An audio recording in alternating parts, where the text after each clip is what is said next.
देवी पार्वती, आपके स्वागत की समूची व्यवस्था गणेश और कार्तिकेय ने ही करी है।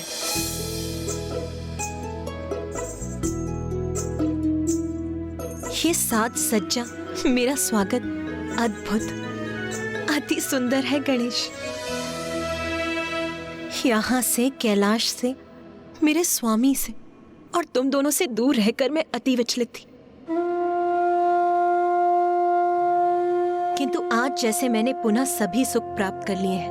माँ, अब आप कैलाश लौट आई हैं, तो सब कुछ यथावत हो जाएगा। हाँ माँ, आपके बिना तो जैसे संपूर्ण कैलाश जीवन के आनंद का अनुभव करना भूल गया था, किंतु अब कैलाश पुनः आनंदित हो उठेगा। देवी पार्वती, आपने यहाँ से दूर जाने का कष्टप्रद निर्णय लिया, अन्यथा शुंभ और निशुंभ का वध असंभव हो जाता।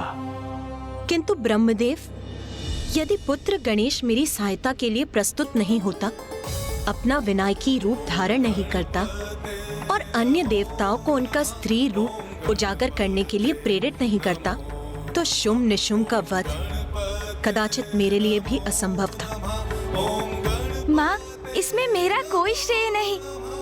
मैंने तो वही किया जो आपका आदेश था और मेरा कर्तव्य।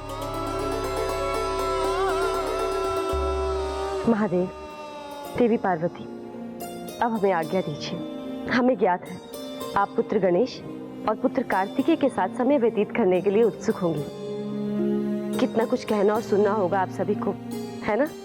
अवश्य देवी सरस्वती, किंतु आपके प्रस्थान करने से पूर्व मुझे आप सभी से कुछ कहना है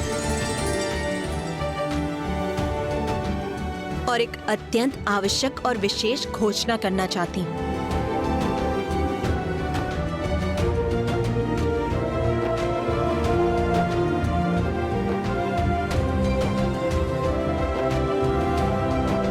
और ये घोषणा गणेश के विषय में है।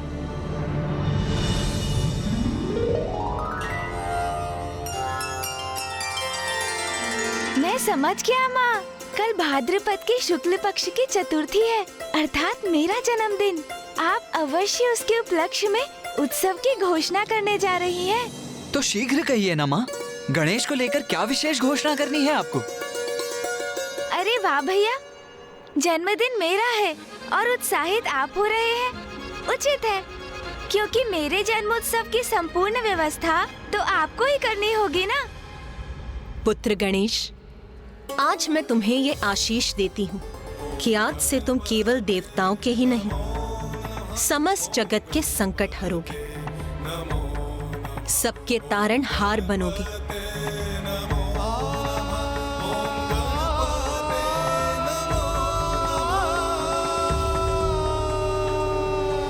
वो तो उचित है माँ, किंतु मेरा जन्मदिन। हाँ हाँ, उचित कहा आपने।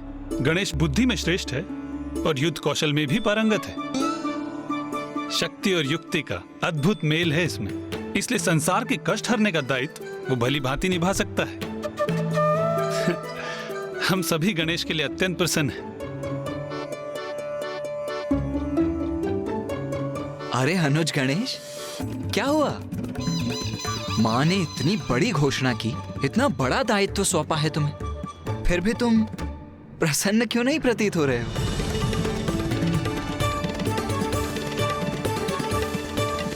ऐसा नहीं है भैया, माँ मैं तो बहुत प्रसन्न हूँ। उचित है फिर। महादेव, देवी पार्वती, अब हमें भी आज्ञा दीजिए।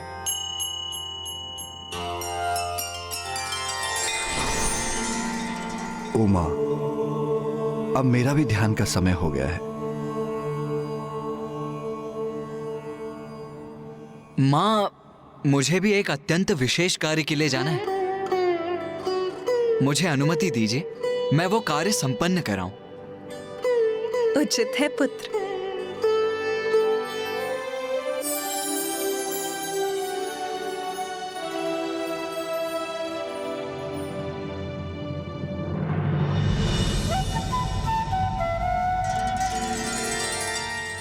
माँ, आप कुछ भूल तो नहीं रही है ना माँ? नहीं पुत्र, मैं तो कुछ नहीं भूल रही। मुझे ज्ञात है तुम क्या संकेत कर रहे हो। इतनी महत्वपूर्ण बात भला मैं कैसे भूल सकती हूँ? मैं तो व्यर्थ ही चिंतित हो गया। माँ को तो स्मरण है, कल मेरा जन्मदिन है। स्मरण है मुझे पुत्र, सायं संध्या का समय हो चला है। तुम मेरी हर बात का कितना ध्यान रखते हो, उसके लिए तुम्हें अनेकों धन्यवाद और बहुत सारा आशीष पुत्र। उचित है, अब मैं जाकर पूजा की तैयारी करती हूँ।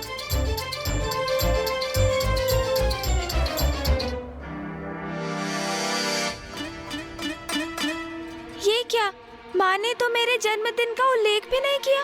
वो मेरा भी जन्मदिन भूल गई।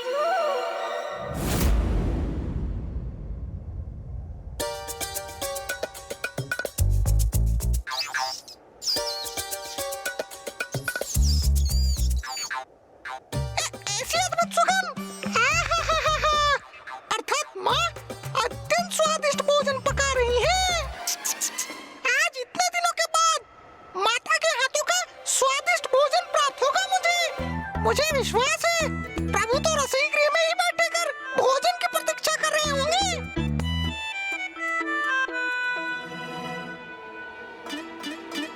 अरे ये क्या, प्रभु वहाँ मानसरोवर के निकट अकेले बैठे क्या कर रहे हैं? प्रभु प्रभु आप यहाँ क्यों हैं प्रभु? भोजन की ऐसी सुगंध, उसका अद्भुत आकर्षण नकार कर भी आप यहाँ खड़े हैं। मुझे तो प्रतीत हुआ आप वहाँ भोजन करने में व्यस्त होंगे प्रभु। नहीं मूषक जी, मुझे भूख नहीं लगी है। आपको भूख नहीं लगी है प्रभु? ये आप क्या कह रहे हैं? क्या हो गया है आपको प्रभु? अवश्य कोई गंभीर चिंता सता रही है आपको। गंभीर चिंता तो है ना मूषक जी। अब आप ही कहिए, कल मेरा जन्मदिन है और आपका जन्मदिन कल? ये तो अत्यंत प्रसन्नता की बात है प्रभु। फिर तो बहुत आनंद आएगा। कैलाश में बहुत बड़ा उत्सव होगा। कैसा आनंद मूषक जी? उत्सव तो तब होगा ना जब किसी को मेरा जन्मदिन स्मरण होगा। हाँ, पिताश्री, भैया और माँ को भी किसी को जैसे कुछ स्मरण ही नहीं। ओहो, आप समझा? ये तो अत्यंत गंभीर विषय है प्रभु। माँ इतने दिनों बाद कैलाश लौटी है, तो क्या इसलिए उनका ध्यान अनेक और बटा हुआ है और इसलिए वो भी मेरा जन्मदिन भूल गयी? आप तो माता के प्रिय पुत्र हैं। उनके नेत्रों के तारे हैं आप। उनका ध्यान कहीं भी क्यों न हो, वो कैसे भूल सकती हैं आपको प्रभु? तब तो ये और भी दुख की बात है मूषक जी, क्योंकि अकारण ही भूल गई हैं वो। तो क्या उनके लिए मेरे जन्मदिन का कोई महत्व ही नहीं? वो भूल गए तो भूल गए, कोई बात नहीं। आप ही सबको बता दीजिए प्रभु। नहीं मूषक जी, ये कैसी बात है? मेरा ही जन्मदिन और मैं ही सबको स्मरण दिलाऊं?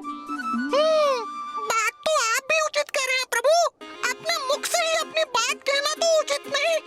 हाँ, अब जैसे जब हम किसी युद्ध के लिए जाते हैं तो मैं कितना श्रम करता हूँ। आपको आपके संपूर्ण भार के साथ उठाकर ले जाता हूँ, आपको सुरक्षित युद्ध स्थल तक पहुँचाता हूँ। किंतु अब प्रशंसा किसकी होती है? आपकी।